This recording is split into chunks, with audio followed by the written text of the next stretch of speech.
Hai, apa kabar? Semoga kita semua selalu dalam keadaan sehat ya. Kita ingin sedikit berbagi cerita. Virus COVID-19 mulai menjenuhkan. Lelah, gundah, dan putus asa, itulah yang masyarakat rasakan.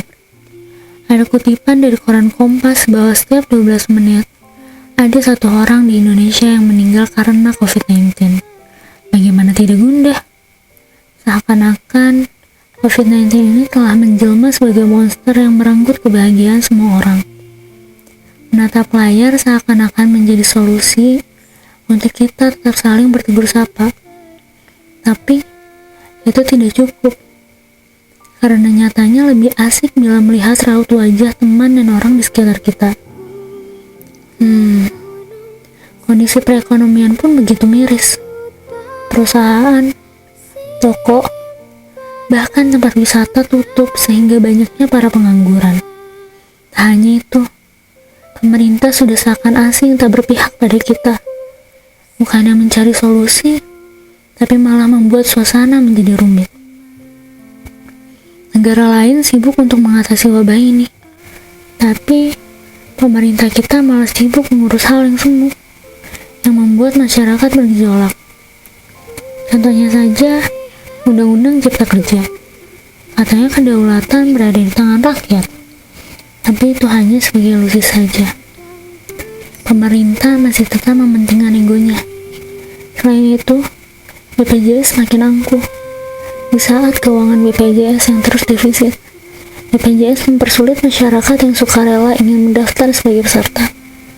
Dengan kebijakan mewajibkan pembayaran secara auto-debit dengan tanpa memberi diskresi. Di mana nilai dari sila Pancasila saat ini? Mengapa kian luntur?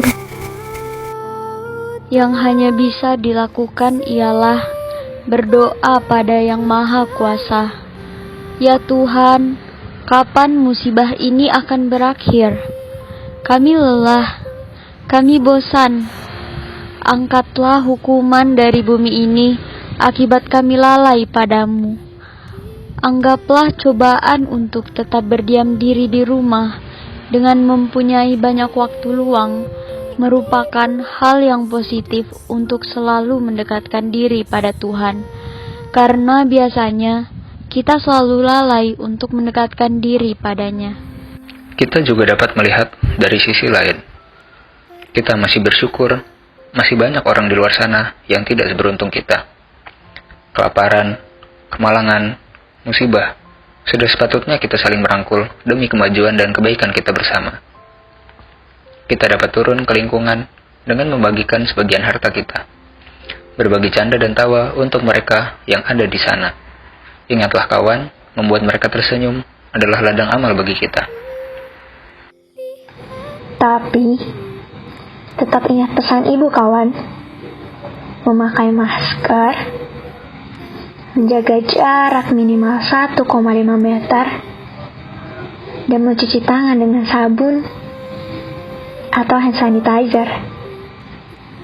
Karena rasa kekeluargaan pada saat ini sangatlah penting.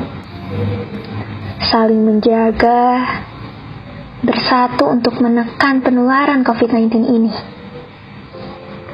Kita patutlah mendukung segala instruksi dari pemerintah, bukan hanya sebagai provokator untuk menyepelekan segala aturannya.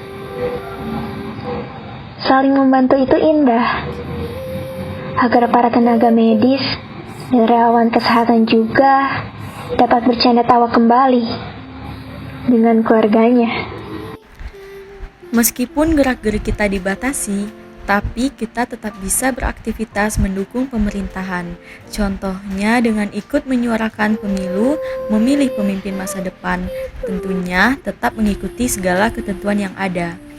Perbedaan pendapat pasti akan terjadi. Saling menghargai itu penting.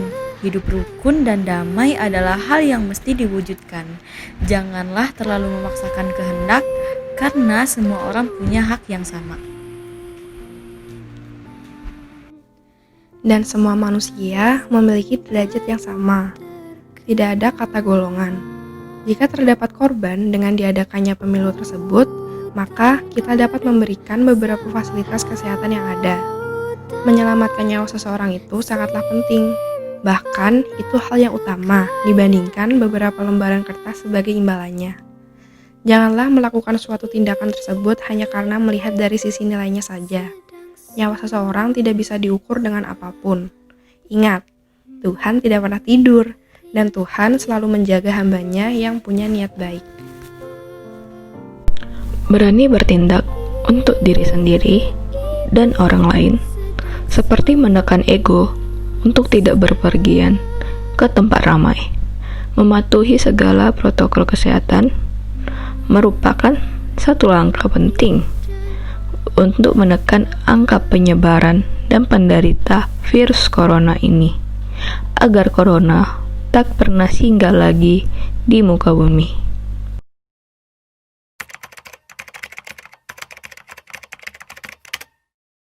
Kita buka CNN Indonesia News Update hari ini dari informasi terkait Presiden Republik Indonesia Joko Widodo yang resmi mengumumkan vaksin COVID-19 yang akan diberikan kepada masyarakat dipastikan gratis. Nah, Presiden meminta jajaran pemerintah untuk memprioritaskan serta merealokasi anggaran guna merealisasikan keputusan tersebut. Assalamualaikum warahmatullahi wabarakatuh. Hari ini saya ingin menyampaikan perkembangan vaksin COVID-19.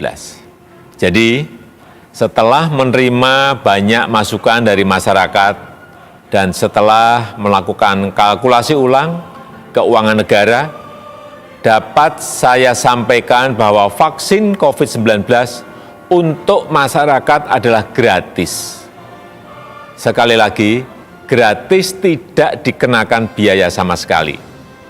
Untuk itu, saya instruksikan dan saya perintahkan kepada seluruh jajaran kabinet, kementerian, lembaga, dan pemerintah daerah untuk memprioritaskan program vaksinasi pada tahun anggaran 2021.